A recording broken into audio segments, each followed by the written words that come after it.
Bismillahirrahmanirrahim. Assalamualaikum warahmatullahi ta'ala wabarakatuh.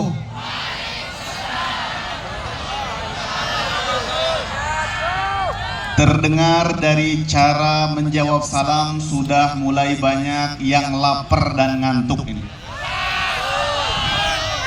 Jadi siap sampai jam berapa kira-kira? Biar kita nggak ada yang terzolimi di sini. Sekarang jam 10 lewat 5 menit.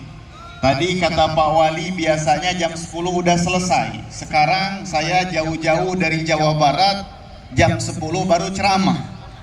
Jadi kalau saya mau lama-lama takut membalimi. Sebab yang namanya nasihat atau yang namanya ilmu itu bisa masuk ke dalam sanubari setiap muslim muslimat di saat mereka benar-benar haus akan ilmu tersebut tanpa gangguan panggilan lapar, tanpa gangguan panggilan ngantuk, baru bisa mendengar ilmu.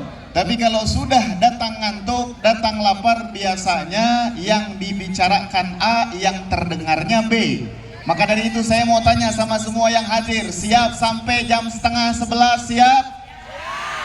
Kurang semangat, mana semangatnya warga Balikpapan? Siap sampai jam 11 siap? Kurang semangat, siap sampai jam 12 siap? Saya yang gak siap, saya mau pulang. Lama-lama jam 12 mau ngapain? Ya, alhamdulillah, bersyukur kepada Allah Subhanahu wa Ta'ala dengan mengucapkan alhamdulillahirabbil alamin, bersolawat kepada baginda Nabi besar Muhammad sallallahu ala alihi wa baraka wa sallam, dengan kita sama-sama mengucapkan Allahumma salli wa sallim wa barik alaihi wa ala alihi wa sahbihi ajma'in. Amma ba'd. Saya tidak akan seperti penceramah yang lain menyebutkan satu persatu yang hadir malam hari ini karena durasi waktu yang tidak memadai. Tapi yang disebutkan oleh Pak Wali Kota tadi satu persatu yang dihormati oleh beliau, saya niatkan saya juga mengucapkan hal yang serupa untuk mempersingkat waktu, dan mudah-mudahan semua para tetamu yang ada di hadapan kita, baik dari habaib, baik daripada kiai, baik daripada tokoh masyarakat, baik daripada aparatur pemerintahan, baik daripada yang hadir panitia dan lain sebagainya, mudah-mudahan Allah Subhanahu wa Ta'ala menjadikan beliau-beliau semua sehat afiat. Jangan pelit-pelit, cuma bilang amin doang. Kita mendoakan orang lain itu pahalanya kembali kepada kita, dan doa kita kalau kita aminkan itu akan kembali untuk kita, diri kita sendiri. Setuju? Siap bilang amin? Kita doakan semua yang ada di hadapan kita, mudah-mudahan rezekinya barokah. Mudah-mudahan diberikan oleh Allah Subhanahu wa Ta'ala panjang umur dalam keadaan taat kepada Allah Subhanahu wa Ta'ala.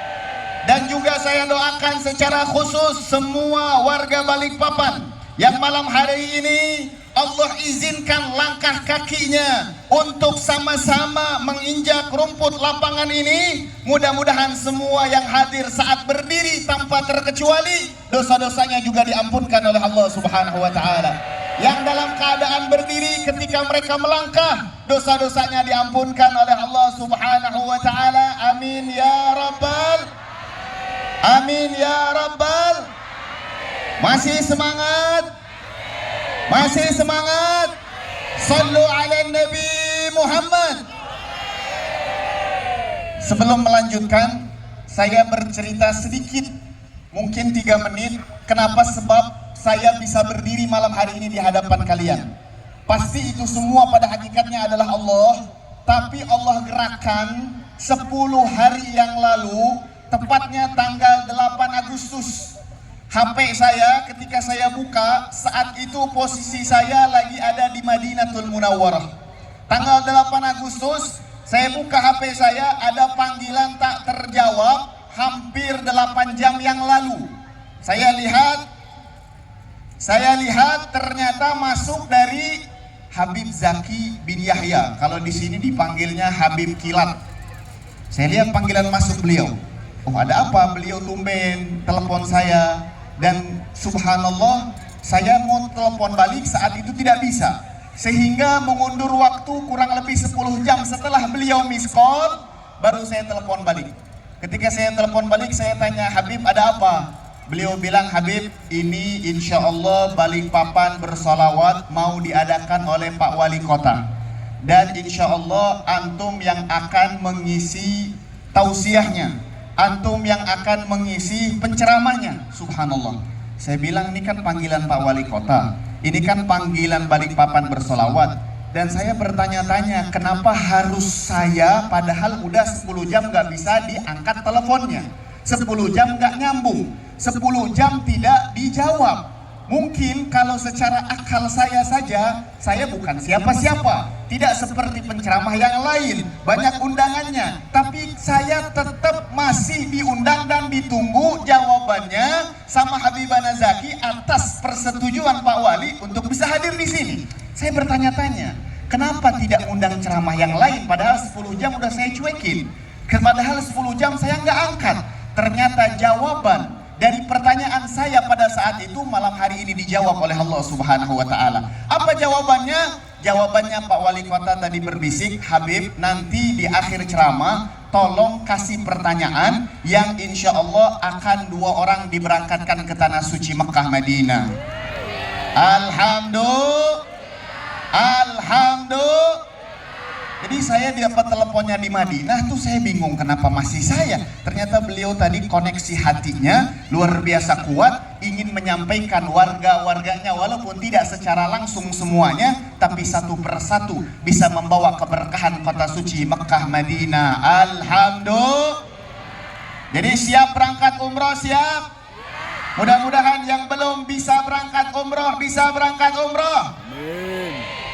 Aminnya lemes banget. Kalau tadi iPhone Gus Aldi bilang sangat cepat banget. Mudah-mudahan yang belum berangkat umroh bisa berangkat umroh. Amin. Nggak cukup pakai amin, nabung dari sekarang ya. Nabungnya pakai amin dulu. Alhamdulillah. Dan itu semua adalah rahmat Allah. Begitulah Allah Subhanahu wa Ta'ala menggerakkan setiap hati hamba-hambanya. Kalau sudah Allah menginginkan kebaikan di dalam hati seorang hamba, nggak ada satupun yang bisa menghalangi. Itu rahmatnya Allah yang telah menggerakkan hati Pak Wali Kota, ingin memberangkatkan sebagian warganya perlahan sedikit demi sedikit. Mudah-mudahan insya Allah sebagaimana ini adalah rahmat Allah, dan itulah nama daripada Pak Wali Kota kita, Rahmat Mas'ud. Mudah-mudahan Allah Subhanahu wa Ta'ala selalu tebarkan rahmat di kota Balikpapan. Amin. Selalu Allah tebarkan rahmat yang akan menyebabkan para pemerintahnya selalu mengayomi dan menolong masyarakatnya. Dan mudah-mudahan Allah tebarkan rahmat di kota Balikpapan yang menjadikan para rakyat-rakyatnya terus-menerus bersyukur atas kemerdekaan Republik Indonesia. Amin ya Rabbal. Amin ya Rabbal. Itu aja udah berapa menit tuh? Sisa berapa menit lagi? Lanjut apa cukup? Lanjut apa cukup? Tidak panjang lebar, saya hanya akan memberitahukan kebahagiaan dan ekspresi gembira serta senangnya saya ketika diadakan acara kemerdekaan Republik Indonesia dengan berkumpul memuji Allah, bersolawat kepada Rasulullah, dan diisi di dalamnya ilmu-ilmu baginda Nabi besar Muhammad. Ini adalah kebahagiaan yang tak bisa ternilai, kebahagiaan yang tidak bisa dibeli dengan uang. Mungkin banyak orang yang punya uang, mungkin banyak para pemimpin negara yang memiliki fasilitas, mungkin banyak orang-orang yang memiliki segala hal yang dibutuhkan dalam acara malam hari ini. Tapi ternyata tidak semua pemimpin digerakkan hatinya untuk membuat acara kemerdekaan dengan bersolawat kepada baginda Nabi Muhammad. Tidak semua pemimpin digerakkan sanubarinya oleh Allah untuk mengumpulkan rakyatnya bersama-sama menyebut nama Allah Subhanahu wa Ta'ala, untuk mengumpulkan masyarakatnya dan memuliakan telinga masyarakatnya mendengarkan ilmu-ilmu baginda Nabi besar Muhammad sallallahu alaihi wa baraka wasallam. Maka kita ucapkan sebagaimana yang Nabi katakan di dalam hadisnya, man lam yashkurin nas lam yashkurillah. Orang yang tidak pandai bersyukur kepada manusia yang telah menyebabkan dia mendapatkan kebaikan dari Allah, maka dia tidak akan pernah bisa pandai bersyukur kepada Allah. Maka Pak Wali Kota yang pada malam hari ini menjadi wasilah untuk kita punya telinga mampu mendengar salawat kepada Nabi, mampu mendengar zikir kepada Allah, mampu mendengar ilmu baginda Nabi Muhammad, maka kita ucapkan jazahullahu khairan jaza. Mudah-mudahan Pak Wali Kota sehat afiat dan diberikan keistiqomahan di dalam selalu mengajak warga-warganya, mengajak rakyat-rakyatnya untuk selalu mengagungkan dan memuliakan Allah serta baginda Nabi besar Muhammad sallallahu alaihi wa baraka wasallam. Kenapa saya sangat bergembira dengan acara malam hari ini? Karena hakikat kemerdekaan adalah saat yang saat ini kita lakukan. Sebagaimana Allah jelaskan di dalam Al-Quran tentang kemerdekaan Nabi Allah Musa alaihi salatu wassalam, tentang kemerdekaan Nabi Allah Harun alaihi salatu wassalam, yang saat itu dijajah oleh Fir'aun, yang saat itu dikejar-kejar, ingin dianiaya, bahkan dibunuh oleh Fir'aun. Tapi ternyata Allah berikan pertolongan melalui lautan yang terbelah. Tapi Allah kasih tahu kepada kita puncak daripada kemerdekaan seorang hamba, kainusabbihaka katsira wa nadhkuruka katsira. Puncak dari kemerdekaan seorang hamba saat dia mampu menjadikan nikmat merdeka yang Allah berikan di tengah-tengah bangsanya, di tengah-tengah negerinya, mampu membuat mereka kemudian setelah terbebas dari belenggu-belenggu kejahatan, belenggu-belenggu penganiayaan, mereka bisa makin agung mensucikan Allah, mereka makin bisa selalu mengingat Allah. Pertanyaannya, ma'asyiral hadirin wal hadirat yang dimuliakan oleh Allah, di mana lagi kita bisa menyebut nama Allah? Di mana lagi kita bisa mengingat Allah kalau bukan di dalam perkumpulan majelis seperti ini? Kalau bukan di dalam majelis seagung ini, kapan kiranya kita mengingat Allah? Kapan kita kiranya menyebut nama Allah? Karena kita jujur sebagai seorang hamba yang hidup di zaman modern, zaman sekarang, jangankan kita mengingat Allah di luar majelis, di dalam sholat sekalipun sering sekali hati kita lalai kepada Allah Subhanahu wa ta'ala. Coba jujur, warga Balikpapan kalau sholat, sekali sholat durasinya berapa menit? Berapa menit? Berapa menit? 5 menit katanya Pak Wali Kota. Saya kurang percaya nih. Biasanya kita kalau sholat itu durasi 3 menit. Kenapa? Karena ayatnya favorit, inna a'tayna qul huwallahu ahad. Jarang kita itu sholat 5 menit. Bahkan zaman now ketika sudah mengenal yang namanya sosial media dan internet, anak-anak muda zaman now bukan hanya inna apaina kulhu, abis waladhdallin langsung ruku, dah surat mah cuman sunnah. Masya Allah. Dan coba kita perhatikan saat kita sholat, Allahu Akbar, yang diingat pertama kali apa? Allah Maha Agung, Allah Maha Besar, atau utang ke Bank Emo yang gak lunas-lunas? Kita jujur saja, kita itu lagi tengah-tengah sholat saja, Masya Allah tabaraka wa ta'ala, lupa sama Allah Subhanahu wa ta'ala, apalagi sama Nabi Muhammad.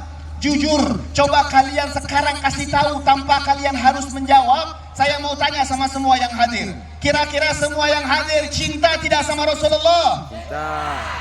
Oh, banyak pelan banget. Cinta tidak sama Nabi Muhammad? Kurang semangat. Cinta tidak sama Rasulullah?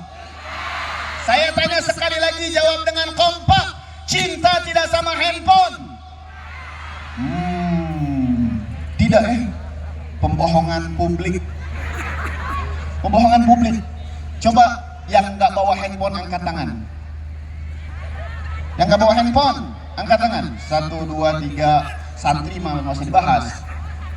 1, 2, 3, 4, 5, Masya Allah. Mudah-mudahan yang nggak bawa handphone beneran nggak bawa, bukan nggak punya.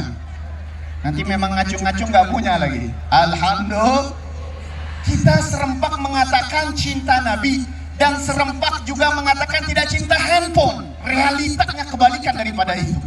Kita tanyakan sama diri kita yang katanya barusan serempak mengatakan cinta Nabi dan ingin menjunjung tinggi kemerdekaan Republik Indonesia. Kita tanya saja, tadi pagi baca Al-Quran atau enggak? Kalau enggak, sedih apa enggak?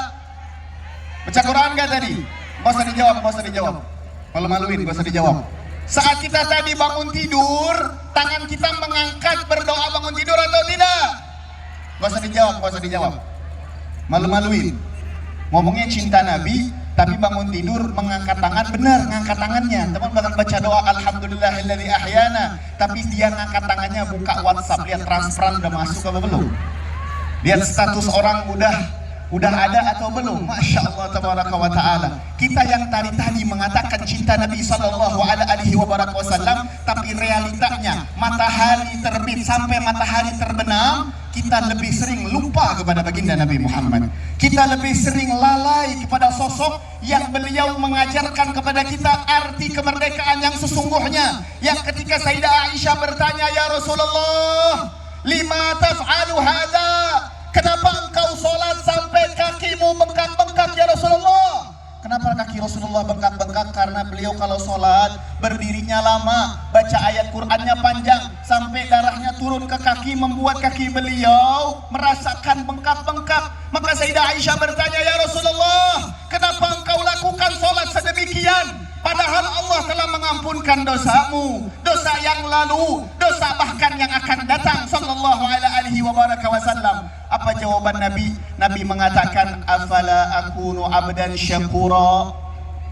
Apakah aku tidak boleh bersyukur kepada Allah atas nikmat apa? Nikmat dibukakannya Fathul Mekah, dibukakannya negeri Mekah oleh Allah Subhanahu wa taala, dibukakannya kota Mekah oleh Allah, bebas daripada penjajah, bebas daripada kaum jahiliyah, bebas daripada penyembahan berhala. Nabi mengajarkan kepada kita cara syukur yang sebenarnya, yaitu makin kuat ibadah kepada Allah, makin mengingat Allah, makin bertasbih kepada Allah, makin mencari ilmu Allah Subhanahu wa ta'ala. Maka kalau malam hari ini kita dikasih pelajaran oleh Pak Wali Kota dengan merayakan kemerdekaan itu, dengan membuat majelis, dengan hadir dalam majelis, pelajarannya pulang dari sini besok atau setiap harinya cari di mana majelis-majelis ilmu. Jangan kita habis dari sini tahu tentang keutamaan majelis ilmu, besok ada masjid lagi ngajar tentang ilmu Rasulullah, cuek, pura-pura nggak tahu.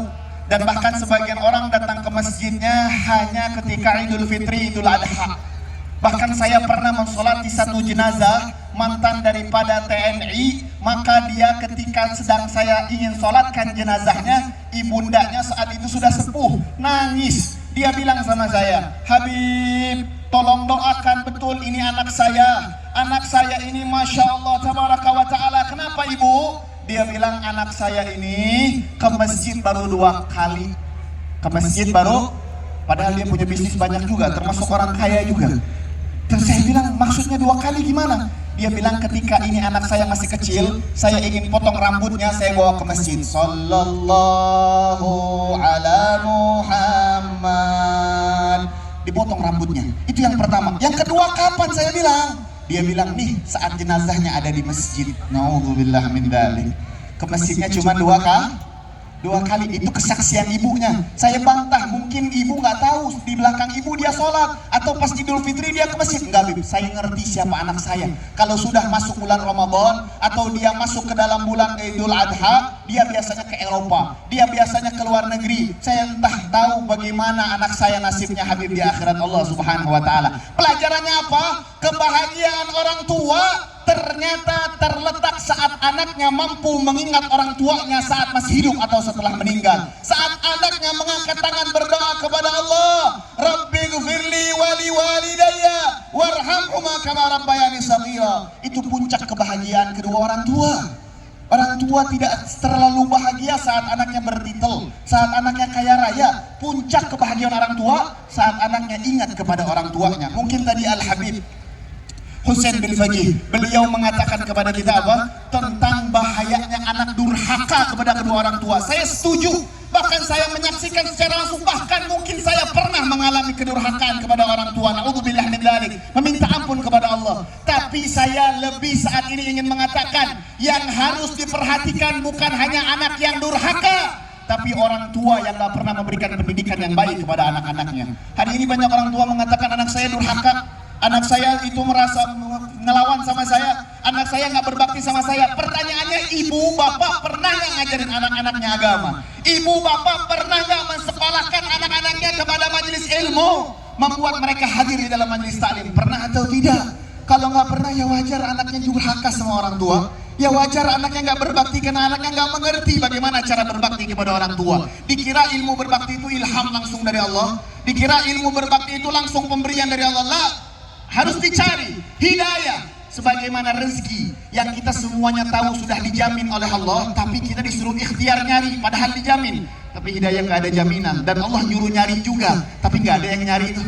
Yang nyarinya hanya segelintiran orang. Maka aneh orang yang dari pagi keluar rumah sampai malam mengatasnamakan ikhtiar cari rezeki, tapi dia nggak pernah ikhtiar cari hidayah. Emang yang ngasih hidayah sama cari ngasih rezeki Tuhannya beda?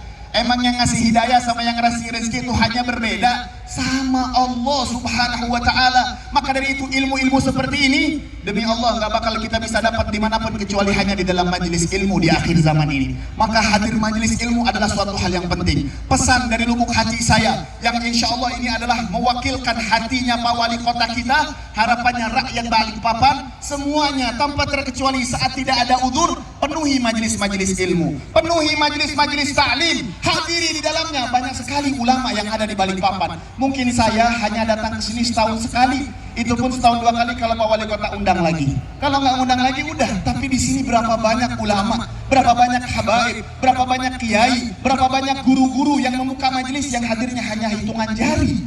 Yang hadirnya padahal di akhir zaman ini saya bisa katakan melalui bagaimana pendapat para ulama, tidak ada amalan yang paling cepat menyampaikan seorang hamba kepada Allah dan mengangkat seorang hamba menjadi derajat wali kecuali hadir dalam majelis ilmu. Karena pahalanya nggak ada tandingnya. Hadir majelis ilmu sesaat kata Nabi lebih baik dari sholat 1000 rakaat sholat sunnah. Hadir sesaat nih, kalian semua yang hadir di sini, paham nggak paham, ngantuk nggak ngantuk, cuman sesaat lebih baik daripada 1000 rakaat sholat sunnah, lebih baik daripada 1000 kali menjenguk orang sakit, lebih baik dari 1000 kali mensiapkan jenazah sampai dikuburkan. Masya Allah tabaraka wa ta'ala. Dan berapa banyak ayat, hadis-hadis Nabi menceritakan tentang keutamaan ilmu. Maka dari itu, pesan terakhir dari saya, kalau pengen hidup bahagia walaupun dalam keadaan seperti apapun, kesumpekan apapun, kegalauan apapun, hadir dalam majelis ilmu. Siap hadir majelis ilmu? Siap? Jawabannya kurang semangat. Siap menghadiri majelis ilmu? Siap? Dan di dalam majelis ilmu kita lihat mata kita sejuk memandang orang-orang soleh, memandang orang-orang baik. Coba ibu-ibu lihat tuh, ibu-ibu yang di depan tuh, dipandangnya enak gak? Bajunya putih semua, enak gak dipandangnya? Enak. Tapi saya bertanya-tanya, kenapa perempuan kalau hadir majelis kerudungnya satu putih semua putih, kalau satu hitam semua hitam? Ternyata perempuan di dalam Al-Quran disebut oleh Allah dengan beberapa kata, salah satunya dengan imro'ah. Wa qalat imra'atul aziz di dalam surat Yusuf. Kenapa perempuan disebut imro'ah? Nih ibu-ibu biar tahu, nih ibu-ibu biar ngerti. Perempuan disebut imro'ah karena seakar kata dengan mir'ah. Apa itu mir'ah? Kaca. Tempat kita memantulkan badan kita, tempat kita memantulkan cahaya bayangan kita. Artinya apa? Perempuan disebut seperti kaca karena dia suka dandan, dia suka keindahan, dia suka keterampilan, dia suka kebersihan. Makanya jangan aneh kalau ngelihat ibu-ibu hadir majelis satu pakai kerudung merah, semuanya merah, karena mereka suka keindahan. Satu pakai kerudung putih, semua kerudung putih. Kenapa? Mereka suka keindahan. Saking suka keindahannya, kalau melihat suami bajunya belum disetrika mau pergi kantor atau majelis, disuruh buka sama dia. Buka, malu-maluin aku kamu kalau belum disetrika. Betul? Betul nggak Bu? Betul? Tidak sampai di situ. Dan perempuan disifati seperti kaca, karena kaca besar, kalau dilempar batu pecah. Bisa nggak disatukan lagi? Perempuan, kalau ada kaca besar dilempar batu pecah, bisa nggak disatukan lagi? Bisa disatukan, tapi akan ada bekas. Begitulah karakteritas perempuan. Dia kalau kita sudah menyakiti hatinya, dia gampang memaafkan tapi tidak gampang melupakan. Betul? Itu ada ilmunya dalam Al-Quran dan hadis, cara membuat perempuan biar lupa masalah kita. Mau tahu laki-laki caranya? Mau tahu? Hadir dalam majelis ilmu, insya Allah akan mendapatkan ilmu tersebut. Jadi kesimpulannya yang saya tadi sampaikan dari awal sampai akhir, hakikat daripada kemerdekaan adalah mengingat Allah, mengagungkan Allah, dan bertasbih kepada Allah Subhanahu wa Ta'ala. Dan itu bisa didapat di mana? Di dalam majelis ilmu. 30 menit pas sesuai permintaan wali kota. Mudah-mudahan jadi bermanfaat, mudah-mudahan bisa kita bawa pulang oleh rumah. Cukup tadi pegang, majelis ilmu adalah keadaan yang paling cepat akan mengampunkan dosa kita, mengangkat derajat kita menjadi kekasih Allah Subhanahu wa Ta'ala. Sampai sini jelas? Sampai sini jelas? Terakhir sebelum kita kasih pertanyaan, saya pengen semuanya mengangkat tangan. Kita berdoa kepada Allah. Karena berdoa kepada Allah di dalam halayak yang ramai seperti ini itu akan cepat mustajab. Karena tidak tahu, kata Nabi Sallallahu Alaihi Wasallam, ketika berkumpul 40 umatku, salah satu di antara mereka ada kekasih Allah, yang kalau mereka mengangkat tangan pasti mustajab doanya, pasti mereka akan diijabah doanya oleh Allah. Maka saya mengajak kepada seluruh masyarakat Balikpapan malam hari ini, angkat tangannya. Jangan malas-malas, jangan kita menghilangkan kesempatan malam hari ini. Angkat tangannya, kita berdoa kepada Dia Zat yang kita lihat coba ke langit. Warnanya hitam. Warnanya apa langit itu? Warnanya apa? Besok pagi warnanya apa? Besok pagi warnanya apa? Setiap detik diperlihatkan tentang keajaiban dan keagungan Allah yang tidak ada satupun pemerintah, tidak ada satupun orang kaya, tidak ada satupun dukun, tidak ada satupun makhluk yang kita kadang lari kepada mereka saat punya masalah mampu merubah langit yang hitam tiba-tiba saat ini langsung biru, nggak ada. Besok tiba-tiba langitnya dari biru berubah jadi hitam, nggak ada, cuman Allah. Kenapa kita nggak mengangkat tangan kepadanya? Kenapa kita nggak memohon kepadanya malam hari ini? Waktunya kita kembali kepada Allah. Waktunya kita kembali mengangkat tangan kita hanya kepada Dia Zat satu-satunya yang akan mengabulkan segala hajat-hajat kita. Yakin doa kita akan diijabah? Yakin? Yakin? Ayo sama-sama kita angkat tangan kita kepada Allah sambil kita lidahnya basahi dengan menyebut nama Allah. Karena lidah yang basah menyebut nama Allah akan lebih cepat mengkoneksikan hati kepada Allah Subhanahu wa Ta'ala. Kita sama-sama sebutkan dan kita gembirahkan dan kita gemahkan nama yang paling agung, nama yang mulia, nama yang seluruh makhluk dianjurkan untuk menyebutnya. Tapi ternyata realitanya tidak semua lidah mampu menyebut nama ini. Nama yang begitu mulia, nama yang begitu agung, yang kelak nama inilah yang akan terdengar di dalam akhirat Allah Subhanahu wa Ta'ala. Bahkan dengan nama inilah kelak Palestina akan terbuka daripada belenggunya orang-orang Yahudi. Maka sama-sama kita sebutkan nama Ya Allah, Ya Allah, Ya Allah. Sama-sama muliakan lidahnya. Jangan sampai syaitan berbisik ke telinga kita dan dia membuat kita diam daripada menyebut nama yang agung. Nama yang kalau kita sebutkan dengan sanubari kita akan membuat arasy-Nya Allah bergetar, akan membuat arasy-Nya Allah Subhanahu wa Ta'ala memintakan ampun bagi setiap yang menyebutkan namanya. Ya Allah, Ya Allah, Ya Allah, Ya Allah, Ya Allah, Ya Allah, Ya Allah ya Karim ya Rahman ya Rahim, Ya Allah ya Karim ya Rahman ya Rahim. Allahumma inna nas'aluka ziyadatan fid din wa barakatan fil umr wa sihhatan fil jasad wa sa'atan fil rizq wa tawbatan qabla al maut wa shahadatan inda al maut wa maghfiratan ba'da al maut wa afwan inda al hisab wa amanan min al adab wa nasiban min al jannah warzuqna an-nadhra ila wajhika al karim. Ya Allah, kami berdoa malam hari ini hanya kepada Engkau, satu-satunya zat yang telah mempromosikan, yang telah menawarkan, yang telah memberitahukan, dan pemberitahuanmu tidak pernah bohong. Engkau mengatakan di dalam Al-Quran, Udu'uni astajib lakum, Udu'uni astajib lakum. Berdoalah kepadaku, aku akan kabulkan segala hajat-hajat kalian. Dan Engkaulah satu-satunya zat yang berfirman dalam Al-Quran, Amman yujibul muttar idza da'ah. Siapa yang akan menjawab orang-orang yang sedang dalam keadaan darurat selain Allah? Adakah yang sedang bisa menjawab keadaan orang-orang darurat selain Allah? La,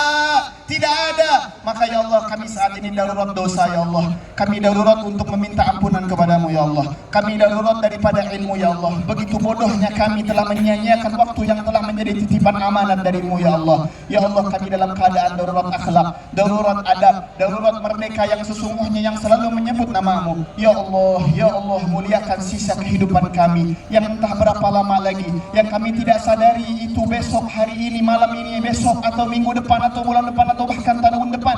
Kami tidak sadari ya Allah. Tapi kami meminta kepadamu ya Allah, dengan pengangkat tanganan malam hari ini semua yang hadir, termasuk para sepuh-sepuh yang ada di hadapan kami, para habaib, yang mereka ketika mengangkat tangannya, kekasihmu Nabi Muhammad mengatakan, tidaklah seseorang yang sudah rambutnya keputihan mengangkat tangan karena uban, maka melainkan doanya akan diijabah oleh Allah Subhanahu wa taala. Maka ya Allah, kami memohon dengan keberkahan mereka para masyayikh, dengan keberkahan mereka para alim ulama, dengan keberkahan mereka para pemimpin yang insya Allah terus belajar menuju keadilan ya Allah, kami memohon kepadamu, jangan biarkan yang hadir malam hari ini bangkit dari tempat duduknya, atau yang berdiri berjalan dari tempat berdirinya, melainkan rezekikan kami meninggal husnul khatimah, husnul khatimah, husnul khatimah ya Allah biha, ya Allah biha, ya Allah bihusnil khatimah, ya Allah biha, ya Allah biha, ya Allah bihusnil, ya Allah biha, ya Allah biha, ya Allah bihusnil. Dikatakan orang yang membaca ya Allah biha, ya Allah biha 3 kali di malam hari, maka syaitan akan melemparkan wajahnya ke tanah di malam itu, karena dosa dia selama 1 hari diampunkan oleh Allah Subhanahu wa taala. Maka ya Allah, setelah Engkau ampunkan dosa kami malam hari ini dengan doa ya Allah biha, dan dengan perkumpulan kami, siapapun yang saat ini di dalam hatinya terlintas hajat-hajat, kabulkan hajatnya ya Allah. Yang saat ini punya hutang, lunasi hutangnya ya Allah. Dan hutang yang kami maksud bukan hanya hutang nominal ya Allah, tapi hutang yang kami maksud adalah hutang nominal dan hutang sholat kepadamu, hutang bacaan Al-Quran kepadamu, hutang puasa Ramadan yang kami belum laksanakan ya Allah, hutang keberbaktian kami kepadamu ya Allah, hutang membaca Quran, salawat kepada baginda Nabi besar Muhammad sallallahu ala alihi wa baraka wa sallam. Ya Allah, ya Allah, ya Allah, ya Allah, ya Allah, Rabbana atina fid dunya hasanah wa fil akhirati hasanatan wa qina adzaban nar bi fadli subhanakallahumma wa tahiyyatuhum fiha salam wa akhiru da'wana alhamdulillahi rabbil alamin bi sirril Fatihah.